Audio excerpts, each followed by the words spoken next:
होती. या शरद पवारांनी त्याला प्रतिसाद मी दिला. मगाशी म्हणालो की या विषयावरती आता चर्चा करणे योग्य नाही. आता त्याला काही काळ जाऊन या अनेक विषयात माझ्याकडे सुद्धा माहिती आहे आणि मी याच्यावरती भाष्य केलेलं आहे. माननीय शरद पवार साहेबांशी सुद्धा किंवा सुप्रियाताईंशी याच्यावरती आमच्या अनेकदा चर्चा झाली, पण आता त्याच्यावरती चर्चा करण्याची ही वेळ नाही. वेळ द्यावा लागेल, थांबावं लागेल.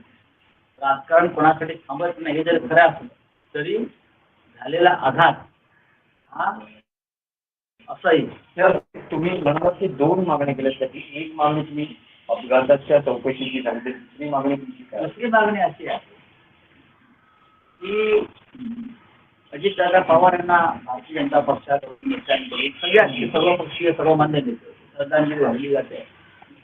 अजित पवारांना श्रद्धांजली वाहण्यासाठी पान माहिती दिली आहे एका दुसऱ्या पक्षानं, सरकारनं नाही तर भाजप. हे कौतुक आहे की आपल्या एका आघाडीतल्या सहकार्यासाठी अशा प्रकारे श्रद्धांजली वाहणं महाराष्ट्रभरात हे कौतुक असतं.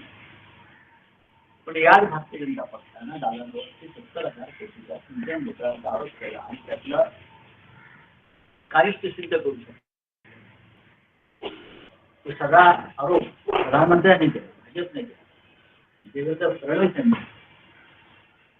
माझी अशी विनंती आहे, ही मागणी माझी विनंती आहे, दादांवर जर खरोखर आपलं प्रेम असेल भाजप हे आपण जाणून केली तर दादांवरील जे आरोप आपण भाजपने केले, प्रधानमंत्र्यांनी केले, ते आरोप तुम्ही मागे तीच त्यांना कधी श्रद्धांजली.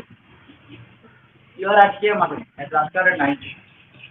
हे आमचं दादांवरचं प्रेम आहे. आम्ही सुद्धा तत्पर लोक दादांवरती असे आरोप करू काय मिळत नाही. पण असे आरोप ते भुजबळांवरती केले, भुजबळ निर्दोष सुटले. प्रफुल्ल पटेलवरती केले, आमच्या पटेलांवर केले, ते निर्दोष सुटले. सगळ्यांवरती आरोप करून निर्दोष सुटले. आमच्यावरती आरोप केले, आम्ही तुरुंगात गेलो. तुझ्या भविष्यामध्ये कोणतं आम्हालाही सोडवलं. पण अजित दादा आपल्यात नाही. नुसतं श्रद्धांजली आणि जयंतांच्या वेळेला श्रद्धांजलीला पाहू नका. त्यांच्यावर जे तुम्ही आरोप केले होते 70,000 कोटी खळबळजनक आरोप प्रधानमंत्र्यांनी केले, देवेंद्रजींनी केले, ते आरोप तुम्ही आता विनाश मागे पाहिजे ते आरोप होते. तर प्लीज अजितदादांना खरी श्रद्धांजली ठरेल.